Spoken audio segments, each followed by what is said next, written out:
यानी 12 और 6 तो कितना हो जाएगा 12 गुना 6 गुना 3 और 12 और 6 कितना हो गया 18। तो ये 6 3 18 18 कट गया तो कितना आ गया 12 किलोमीटर। यानी P और Q के बीच की दूरी कितनी है 12 किलोमीटर है।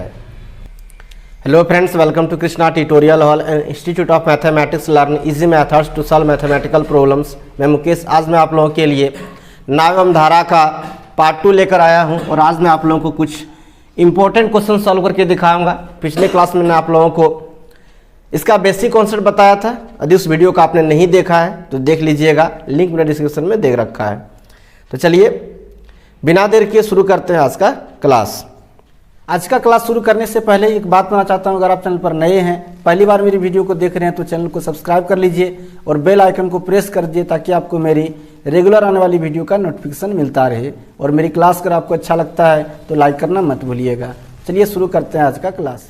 बिना देर के डायरेक्ट हम सवाल पर आते हैं और पहला सवाल लेते हैं। देखिए एक सवाल यहाँ पर कह रहा कि एक नाव प्रवाह के विपरीत P से Q तक और प्रवाह की दिशा में Q से P तक की दूरी 3 घंटे में तय करती है।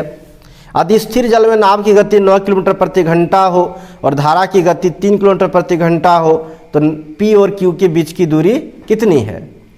इस तरह के सवाल को आसान तरीके से किस प्रकार सॉल्व कर सकते हैं, ट्रिक से। पहले ट्रिक देखिए, फिर हम कॉन्सेप्ट बताएंगे कि क्या कॉन्सेप्ट है सॉल्व करने का।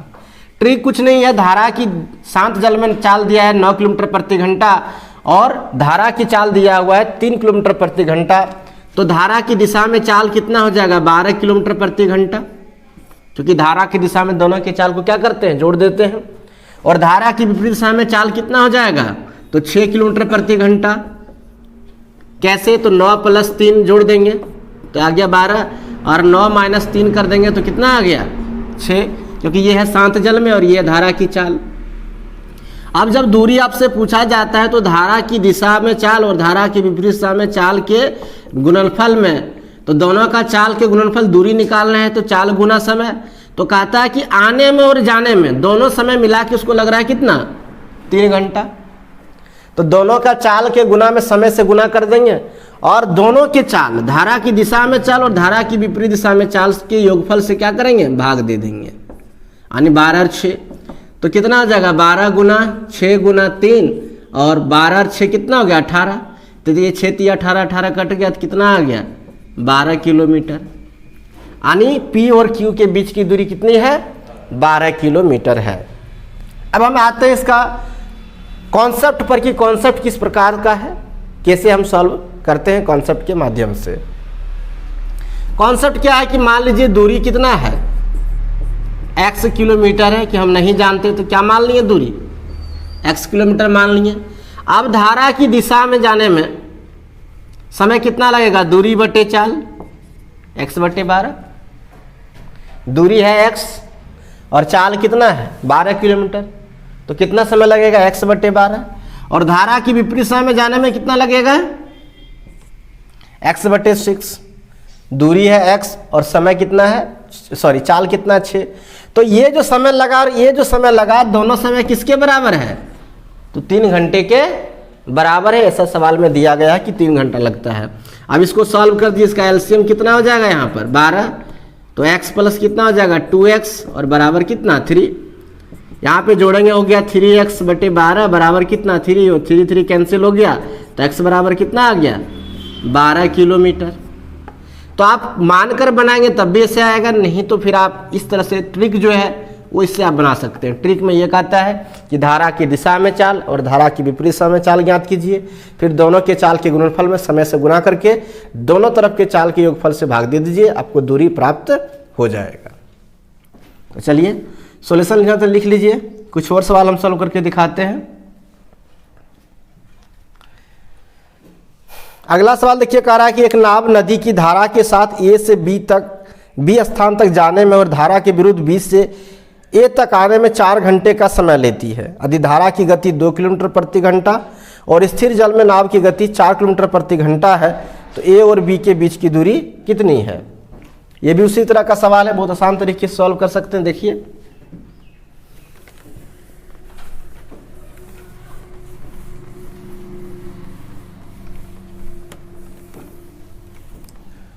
सवाल को यहाँ पर समझिएगा, सवाल क्या कह रहा है, कह रहा है कि एक नाव नदी की धारा के साथ ए स्थान से बी स्थान तक जाने में और फिर धारा के विरुद्ध बी से ए तक आने में 4 घंटे का समय लेती है। यदि धारा की गति 2 किलोमीटर प्रति घंटा और स्थिर जल में नाव की गति 4 किलोमीटर प्रति घंटा है तो ए और बी के बीच की दूरी कितनी है। यानी शांत जल में जो गति दिया है वो 4 किलोमीटर प्रति घंटा दिया हुआ है और धारा की गति 2 दिया है, तो धारा की दिशा में चाल कितना हो जाएगा, 4 + 2 यानी 6 किलोमीटर प्रति घंटा, और धारा की विपरीत दिशा में कितना आ जाएगा, 4 - 2 यानी कि 2 किलोमीटर प्रति घंटा। तो ये हो गया धारा की विपरीत दिशा में और ये हो गया धारा की दिशा में। आपसे पूछा जा रहा है दूरी, तो हम क्या बताए थे, दोनों के चाल के गुणनफल में समय का गुणनफल, समय लग रहा था 4 घंटा, तो 4 से और फिर दोनों के चाल के योगफल से भाग दे दीजिए, तो 6 और 2 कितना आ जाएगा, 8, 4 दूनी 8 और 8 कट गया, यानी कितना आ गया, 6 किलोमीटर। यानी दोनों के अन्य स्थान ए और बी के बीच की दूरी कितनी है, 6 किलोमीटर है। आई होप आप इसको समझ गए होंगे। तो वीडियो को लाइक करना मत भूलिएगा और ज़्यादा शेयर भी कर दीजिएगा। आइए कुछ और सवाल लेते हैं, सॉल्यूशन लिख लीजिएगा। आगे एक सवाल देखिए, कहता है एक नाव एक स्थिर बिंदु से 6 किलोमीटर दूरी तक जाने तथा उसी बिंदु तक वापस आने में 2 घंटे लेती है। यदि धारा का वेग 4 किलोमीटर प्रति घंटा हो तो शांत जल में नाव की चाल क्या होगी। शांत जल में नाव की चाल क्या होगी ये पूछा जा रहा है। किस प्रकार से सॉल्व करेंगे सो देखिए, यहाँ पर क्या है कि दूरी ये दिया हुआ है 6 किलोमीटर है और उसी 6 किलोमीटर में आने और जाने में समय जो लग रहा है वो कितना लग रहा है, तो कह रहा है लग रहा है 2 घंटे। धारा की चाल दिया हुआ है 4 किलोमीटर, लेकिन नाव की चाल नहीं पता है। तो हम ऐसा करते हैं कि मान लेते हैं कि नाव की चाल क्या है, तो नाव की चाल है x किलोमीटर प्रति घंटा, तो धारा की दिशा में चाल क्या हो जाएगा, x + 4, क्योंकि धारा की चाल कितना है 4 किलोमीटर प्रति घंटा और धारा की विपरीत दिशा में चाल क्या हो जाएगा, तो x - 4 किलोमीटर। आप वर्ड खुद से लिख लीजिएगा, है ना, इसे भी उतना लिखने की जरूरत नहीं है कॉम्पिटिटिव एग्जाम के छात्रों को, है ना, क्योंकि हमको आंसर से मतलब है। तो हम माइंड कैलकुलेशन थोड़ा भी कर लेते हैं, है ना, कि धारा की दिशा में चाल जोड़ेंगे तो x + 4 और धारा की विपरीत दिशा में x - 4। हमेशा नाव की चाल में धारा की चाल घटाते हैं, उल्टा नहीं करते ना कि 4 में घटा दिए x, है ना। अब कितना दूरी तय किया उसने, धारा की दिशा में 6 किलोमीटर, तो दूरी बटे चाल मतलब समय, फिर दूरी बटे चाल मतलब समय बराबर टोटल समय कितना। यहाँ पे हम 6 कॉमन ले सकते हैं क्या, नहीं, तो बचेगा 1/x + 4, फिर बचेगा +1/x - 4 और बराबर कितना 2, तो ये कट जाएगा, 2 तिया 6। यहाँ भिन्न का जोड़ कर दीजिए तो कितना होगा, x + 4 + x - 4 और नीचे क्या बचेगा, x + 4 × x - 4 और बराबर ये 3 को इधर से भाग दें क्या हो जाएगा 1/3। कोई दिक्कत है यहाँ तक, ये कैंसिल हो गया क्या, -4 और +4 कैंसिल हो गया, तो कितना बचा यहाँ पर, x और x क्या हो गया 2x और नीचे क्या हो जाएगा a² - b², तो x² - 4 चुका 16 बराबर 1/3, तो x² - 16 बराबर 3 दूनी 6x। तो ये हो गया द्विघात समीकरण, थोड़ा सा है ना, द्विघात समीकरण में आ गया ये, थोड़ा द्विघात समीकरण सॉल्व करके निकाल लीजिए, तो हो जाएगा 8 दूनी 16 ने x² - 8x + 2x - 16 बराबर 0। तो यहाँ से 2 वैल्यू आ गया, x - 8 × x + 2 आ जाएगा बराबर 0, तो x बराबर यहाँ से 8 आ गया। हम इस बात को यहाँ पर लिख दे रहे हैं, देखिएगा क्या आ गया, x बराबर यहाँ से x - 8 बराबर 0 करेंगे तो x बराबर 8 आएगा, और एक है x + 2 बराबर 0, तो यहाँ से x बराबर जाएगा -2, जो कि आंसर नहीं होगा, क्योंकि चाल दूरी समय सब कभी ऋणात्मक नहीं हो सकती है। तो यहाँ पे चाल कितना आ गया, चाल की अगर बात करें तो चाल आ गया x बराबर 8 किलोमीटर प्रति घंटा, कि नाव की चाल कितनी है, तो 8 किलोमीटर प्रति घंटा है शांत जल में। चलिए सॉल्यूशन लिखना था, लिख लीजिए फटाफट। कुछ और सवाल हम सॉल्व करके दिखाते हैं अभी।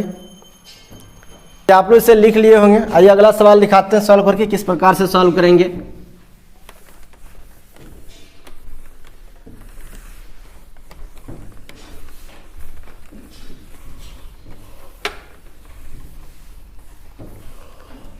आगे एक सवाल दिया हुआ है, देखिए कह रहा है कि एक नाविक धारा के विपरीत 2 किलोमीटर 1 घंटे में जाता है तो धारा की दिशा में 1 किलोमीटर 10 मिनट में जाता है, रुके पानी में 5 किलोमीटर कितनी देर में जाएगा।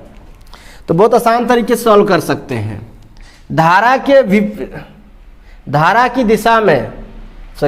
विपरीत में जाता है, तो धारा के विपरीत यानी कि धारा के प्रतिकूल चाल कह सकते हैं हम। धारा के प्रतिकूल चाल कितना आ जाएगा, प्रतिकूल चाल दूरी बटे समय, तो 2 किलोमीटर जाता है 1 घंटे में, यानी कितना आ गया 2 किलोमीटर प्रति घंटा। धारा के अनुकूल चाल क्या आ जाएगा, तो धारा के अनुकूल कहता है 1 किलोमीटर जाता है 10 मिनट में, तो 1/10 मिनट, 10 में क्या करते हैं मिनट को घंटा बदलने के लिए भाग देते हैं, तो 10 छक 60, 6 ऊपर चला जाएगा तो कितना आ जाएगा 6 किलोमीटर प्रति घंटा। यानी धारा की दिशा में चाल है 6 किलोमीटर प्रति घंटा और धारा की विपरीत दिशा में चाल है 2 किलोमीटर प्रति घंटा। तो शांत जल में चाल क्या हो जाएगा, शांत जल में चाल दोनों के, शांत जल में नाव की चाल पूछा जा रहा है, तो हम क्या करेंगे दोनों के चाल के जोड़ के क्या करेंगे 2 से भाग दे देंगे, यानी 6 2 8/2 बराबर कितना आ गया 4 किलोमीटर प्रति घंटा। यानी शांत जल में जो है चाल कितनी है उसकी 4 किलोमीटर प्रति घंटा, तो 5 किलोमीटर जाने में कितना देर लगेगा ये पूछा जा रहा है। तो 5 किलोमीटर जाने में कितना देर लगेगा, यानी समय निकालने वाला समय बराबर क्या होता है दूरी बटे चाल। तो इसमें भाग दीजिए 4 एकम 4 बचेगा कितना 1/4। तो अब 1/4 मतलब 4 से जब भाग देंगे 4 एकम 4 मतलब हो गया 1 घंटा, बच जाएगा 1/4, 160 से गुना कर दीजिए तो हो जाएगा इतना मिनट, तो 15 चौका 60, यानी कितना लग जाएगा 1 घंटा 15 मिनट। ये हो जाएगा सही आंसर, कि उसे शांत जल में 5 किलोमीटर जाने में कितना समय लगेगा 1 घंटा 15 मिनट लग जाएगा। चलिए आप लोग इसे लिख लिए होंगे। आइए अगला सवाल लेते हैं किस प्रकार से सॉल्व करेंगे।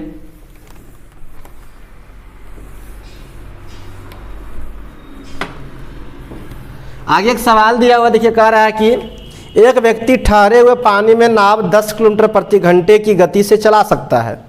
यदि नदी की गति 6 किलोमीटर प्रति घंटा है तो उसे 80 किलोमीटर की दूरी बहाव के साथ जाने में कितना समय लगेगा। ये बहुत ही आसान सा सवाल है। सबसे पहले 10 किलोमीटर प्रति घंटा जो है उसकी शांत जल में चाल है और नदी की चाल है 6 किलोमीटर प्रति घंटा, तो धारा के अनुकूल चाल कितना हो जाएगा 10 + 6 यानी 16 किलोमीटर प्रति घंटा। ये हो जाएगा धारा की दिशा में चाल, और धारा की दिशा में ही कहता है कि 80 किलोमीटर जाने में कितना समय लगेगा, तो समय बराबर क्या दूरी बटे चाल, तो 80 में 16 से भागते हैं 16 × 5 = 80, यानी कितना आ गया 5 घंटा। आंसर क्या आ जाएगा 5 घंटे हो जाएगा। धारा की दिशा में जाने में से कितना लगेगा 5 घंटे का समय लगेगा। चलिए सॉल्यूशन लिखना फटाफट नोट कर लीजिए। आई हो आपने पूरी वीडियो देख लिया होगा। तो आज का क्लास कैसा लगा है कमेंट के जरूर बताइएगा। अच्छा लगा है तो लाइक कीजिए, ज़्यादा शेयर कीजिए, और नए हैं पहली बार मेरी वीडियो को देख रहे हैं तो चैनल को सब्सक्राइब कर लीजिए। तो चलिए मिलते हैं फिर नेक्स्ट क्लास में, तब तक के लिए आप सबको थैंक यू।